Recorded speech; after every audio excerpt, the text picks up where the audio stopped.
চকুৰ আগতে খহি গ'ল। খহি যোৱাৰ পাছত আমি এতিয়া নিৰুপায়।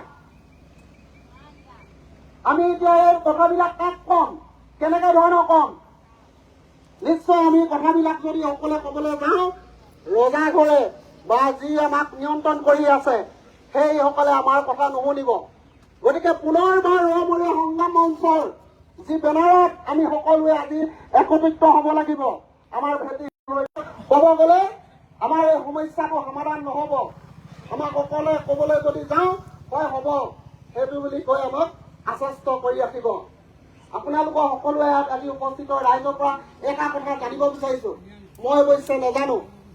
ইয়াত ভয়ংকৰ যেতিয়া ব্ৰহ্মপুত্ৰ গৰাখহনীয়া হৈছিলে, ডিব্ৰুগড় জিলাৰ ইয়াত উপায়ুক্ত আহিছিলে নাই? কওকচোন আপোনালোকে মুকলিকৈ। মই নাজানো কাৰণে সুধিছিলো, আহিছিলে নেকি? আহিছিলে নেকি আপোনালোকে কওক। মই নাজানো সেইকাৰণে সুধিছো মই। আহিছিলে নেকি আপোনালোকে জানে নেকি? নাহে বুলি কৈছে। যদি জিলা উপায়ুক্তজনে যদি নাহে তেনেহলে আমি কোনখন দেশৰ নাগৰিক? জিলা উপায়ুক্তজনে যদি এই সমস্যাবিলাক সমাধানৰ ক্ষেত্ৰত যদি গুৰুত্ব প্ৰদান নকৰে তেনেহলে আমি কোনখন দেশৰ এতিয়া নাগৰিক হৈ আছো? আমি তাৰমানে মৰিলেও মৰিম তেনেকুৱা এটা অৱস্থা হওক। দুজনকৈ বিধায়ক আহিলে, বিধায়ককেইজন একেনে আহিছিলে যে তেখেতলোকৰ 26ত ভোটৰ অংকৰ আছে, সেইটো কাৰণে আন্দোলনত কৰি কিনে ইয়াত দৌৰ মাৰি আহিছে। যোৱাকালি কেন্দ্ৰীয় মন্ত্ৰী আহি গ'ল সৰ্বানন্দ সোণোৱাল। সৰ্বানন্দ সোণোৱালৰ নিজ জন্মগৃহ বেছি দূৰ নহয়, ইয়াৰ পৰা 2-3 কিলোমিটাৰ। লগত আহিছিল অসম চৰকাৰৰ জলসম্পদ মন্ত্ৰী পীযুষ হাজৰিকা। আমি ভাবিছিলো বালিজান, নৰ্থ বালিজান আৰু বগতীয়াৰ কাৰণে ডাঙৰ ইয়াত এমাউণ্ট এটা ঘোষণা কৰিব, কিন্তু ঘোষণা কৰিলে জানো? আমিতো শুনিয়ে নাপালো কি কলে কি নকলে। আমি একেবাৰে সন্মুখত আছিলো মন্ত্ৰীগৰাকীৰ ওচৰত, যে একোৱে শুনি নাপালো। কিন্তু হ'ব হ'ব কাম হ'ব আপোনালোকৰ ইয়াত। কি কাম হ'ব? আমিতো সেইটো একো বুজিয়ে নাপালো। আৰু ইয়াত কি কাম হৈ আছে এতিয়াও সেইটো বুজি পোৱা নাই। কেৱল মাত্ৰ এই বিশাল ব্ৰহ্মপুত্ৰখনক গৰাখহনীয়া প্ৰতিৰোধৰ কাৰণে কেইটামান এইটো কি কয় খুঁটা, পকা খুঁটা দি কিনে শেষ কৰিব বিচাৰিছে। পকা খুঁটা দিলে এনেকুৱা পাকুপান দিলে গৰাখহনীয়াটো শেষ হ'ব নেকি? এইখিনি প্ৰশ্ন আমি কিন্তু সকলোৱে উপস্থাপন কৰা দৰকাৰ আছে। আৰু এটা কথা উল্লেখ কৰিব খুজিছো, আপোনালোকে কোনো যাতে মনত বেয়া নাপায়। আমি যিদৰে জলদেৱতাক সন্তুষ্ট কৰিব বিচাৰিছো, ইয়াত কাম পাতিছো, পূজা পাতিছো, কিন্তু আমি এনেকুৱা ধৰণৰ এটা অনুষ্ঠান পাতিব লাগে যে জলদেৱতা সন্তুষ্ট নহয়, আমাৰ ন্যায্য প্ৰাপ্যবিলাক যোনে বঞ্চিত কৰি ৰাখিছে সেইসকলৰ বিৰুদ্ধেহে আমি একত্ৰিত হৈ কাম পাতিব লাগে। কাৰণ আমি কেৱল জলদেৱতাক সন্তুষ্ট হবৰ কাৰণে যদি আমি কাম পাতো, আমাৰ ন্যায্য প্ৰাপ্য যিবিলাক সেই কথাবিলাক কিন্তু আমি পাহৰি যাম। কিহৰ কাৰণে আচলতে এই অঞ্চলটো সুৰক্ষা কৰিব লাগিব? চৰকাৰৰ দায়িত্ব আছে, দায়িত্বত আছে কাৰণে তেখেতলোকক আমি কৈছো। কাৰণ আমি এই চৰকাৰৰ নিচিনা এটা যন্ত্ৰক চলিবৰ কাৰণে আমিয়ে তেখেতলোকক কৰ কাটল দি কিনে ৰাখিছো। গতিকে আমাৰ সমস্যা যেতিয়া হ'ব, যুদ্ধ দেং মনেৰে ইয়াত কাম কৰিব লাগিব। যেতিয়া ডিব্ৰুগড় নিচিনা চহৰত গৰাখহনীয়া আৰম্ভ হয়, ৰাতিয়ে দিনে তাত জিঅ' বেগ, মেগা বেগ, পাকুপাত ইত্যাদি সমান্তৰাল গতিত পেলায়। কিন্তু আমাক ইয়াত ঠগিব বিচাৰিছে। কেৱল মাত্ৰ কেইটামান পাকুপাত নি তেখেতলোকে দায়িত্ব হাৰিব বিচাৰিছে। গতিকে ইয়াৰ বিৰুদ্ধে আমি সবল এখন সংগ্ৰাম গঢ়ি তুলিব লাগিব। আৰু সংগ্ৰাম গঢ়ি তুলিবৰ কাৰণে আমি ইয়াত সমবেত হোৱা, ইয়াত কোনো ABP কথা নাই, কোনো BJP কথা নাই, কোনো অন্যান্য ৰাজনৈতিক দলৰ কথা নাই। আমি সকলোৱে সমিলমিলভাৱে আমি সংগ্ৰামখন আগুৱাই নিব লাগিব। আৰু সংগ্ৰামৰ বিনে যে গতি নাই এই কথাটো আমাৰ সকলো ৰাইজে জানে।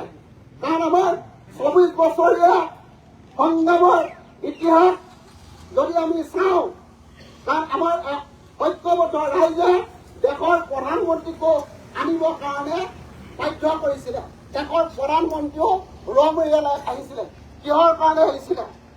একমাত্ৰ ৰমৰীয়া সমূহ ৰাইজৰ এক কণ্ঠ আছিলে যে ৰমৰীয়া সুৰক্ষিত কৰিব লাগিব, নহলে ৰমৰীয়া ভূখণ্ডৰ তলত থকা যি তেল হওক, যি ইত্যাদি সম্পত্তি হওক, ইয়াৰ পৰা এটোপালো কোনো নিব নোৱাৰিব। তেনেকুৱা এটা পৰ্যায়েৰে আমাৰ সংগ্ৰাম আছিলে।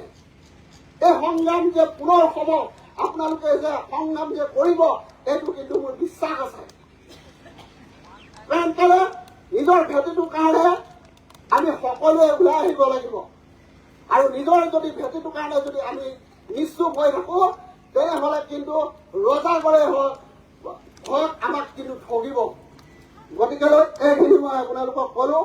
যি কি নহওক, ইয়াত পাকুমানৰ কাম আৰম্ভ হৈছে। এই পাকুমানৰ কামবিলাকো আমি সকলোৱে সমিল মিলভাৱে চাব লাগিব। আৰু এই কামবিলাক চাবৰ কাৰণে শৃংখলাবদ্ধভাৱে হ'বৰ কাৰণে আমাৰ এটি সম্পাদক মহোদয়ে এটা কথা উল্লেখ কৰিছিলে যে ইয়াত এখন তদা সমিতি লাগে।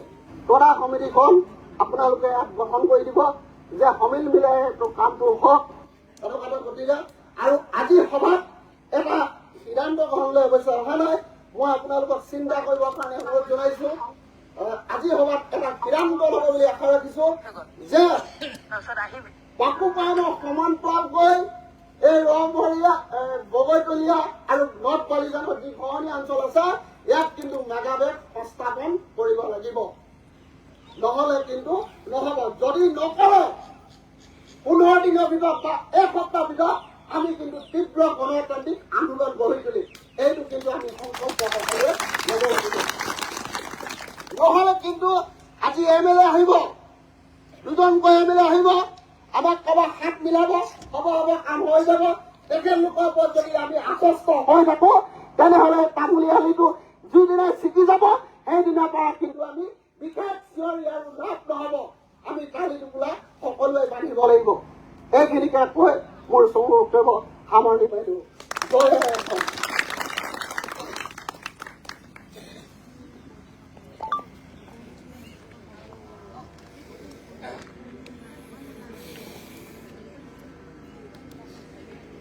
ৰমৰীয়া প্ৰতিৰোধ সংগ্ৰাম মঞ্চৰ সভাপতি ধৰণী গগৈদেৱে গোটেই মনৰ কথাখিনি আপোনালোকক দাঙি ধৰিলে।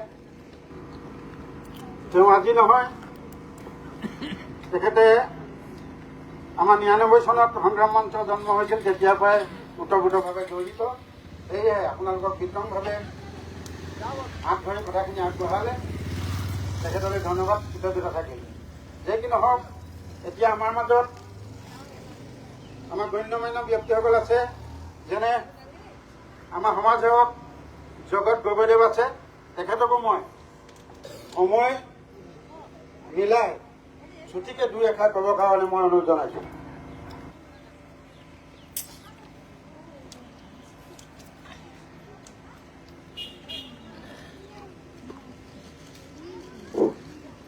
ধন্যবাদ।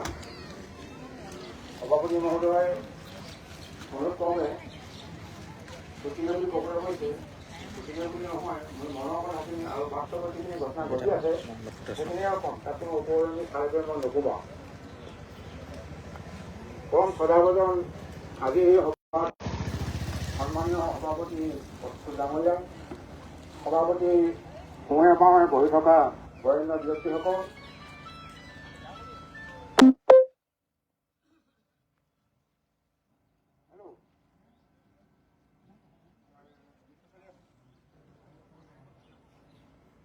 আৰু বহুবিলাকে মুখ্য কৰি ৰমে বিভিন্ন প্ৰান্তৰ পৰা আহি ইয়াত সমবেত হোৱা ৰাইজ। মই প্ৰথমতে কম, মোৰ মনৰ কথা হৈ কৈছো, মোৰ মনৰ সম্পূৰ্ণ মোৰ নিৰ্দিষ্ট কথা, ৰাইজৰ কথা নহয়। আমাৰ আজি তাৰিখত সংগ্ৰাম মঞ্চৰ ওপৰত কোনো আস্থা নাই, এক কথা। সেইকাৰণে আস্থা নাই, মই মাতি মাতি আনিব নোৱাৰিলো। সংগ্ৰাম মঞ্চৰ নেতৃবৃন্দক মই ফোনেৰে মাতি আনি ইয়াত খালী কৰিব নোৱাৰিলো।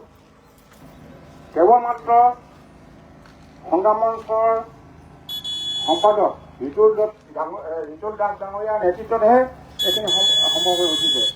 তেওঁ উদ্যোগ ল'লে। আমি তেল অৱৰোধৰ নিচিনা কাৰ্যসূচী আমি কৰিবলৈ গৈ আছিলোঁ। এই বিশেষ কাৰ্যসূচীত ঋতুল দাসে উদ্যোগ ল'লে, আমাৰ ৰাইজ সময়তে হৈ সহযোগ কৰিলে আৰু এটা সুবিধাকৈ আমাৰ উপসভাপতি আজি উপসভাপতি চিনাক্ত হৈছে।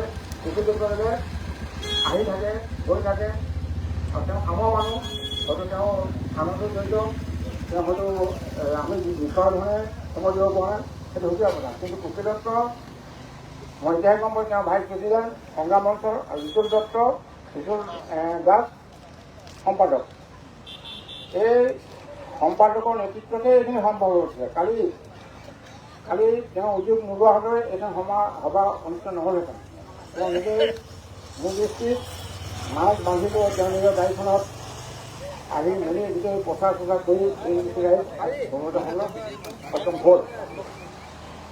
প্ৰথম কথা হ'ল, আমাৰ এতিয়া যিটো খহনীয়া লাগি আছে ইয়াত, সেই খহনীয়া লাগিছে, এই খহনীয়াৰ কাৰণে আমি উদ্যোগ ল'লোঁ।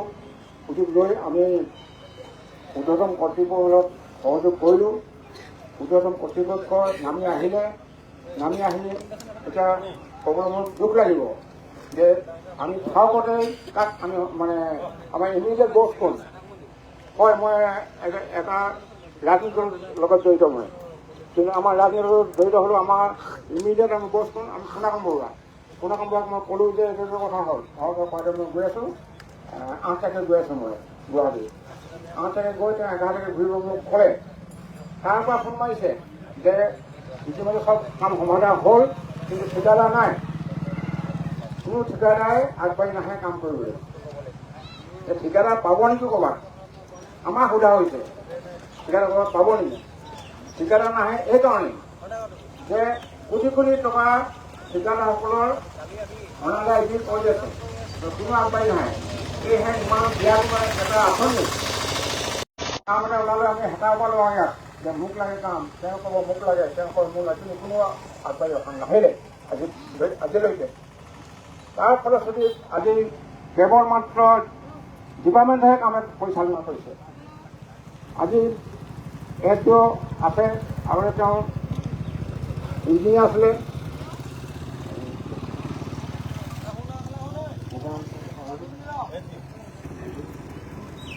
গগৈ মোৰ পুৰণা চিনাকি, আমাৰ বগীলা যিটো খহনীয়া লাগিছিলে তেওঁ আছিলে জড়িত হ'ল, মোক কেতিয়াবা চিনি পায়, তেতিয়া তেওঁ মোৰ চিনাকি, মোৰ আগতে তেওঁ সন্মুখন জনালে। তেওঁ এতিয়া ক'লে মই এছডিঅ হ'লোঁ। এছডিঅ হৈ তেওঁ ইয়াত গোটেই দিনৰ দিনটো ৰ'দত তিতি গুৰি ঘামনি বেচা কাম কৰি আছে। তেওঁ মানে 2জন ইঞ্জিনিয়াৰ আছে, 3জন ইঞ্জিনিয়াৰ, আৰু ডিপাৰ্টমেণ্টত চব মানুহ ইয়াত লগাই দিছে, কোনো ঠিকাদাৰৰ কথা নাই। ঠিকাদাৰ নাহে কাম কৰিবলৈ। কিন্তু এতিয়া কথা হ'ল কি, তেওঁলোকে মোক কোৱা মতে যে আমি মাত্ৰ কেৱল আমি পাৰ্কবানৰ ব্যৱস্থা মাধ্যমেৰে আমি কাৰেণ্টটো ডাইভাৰ্ট কৰিম। কাৰেণ্টটো ডাইভাৰ্ট কৰি আমি যাবতীয় কামখিনি কৰিম, যে 0 বেগ বা মেগা বেগ যিখিনি পেলাবলগীয়া আছে আমি কৰিম বুলি কৈছে।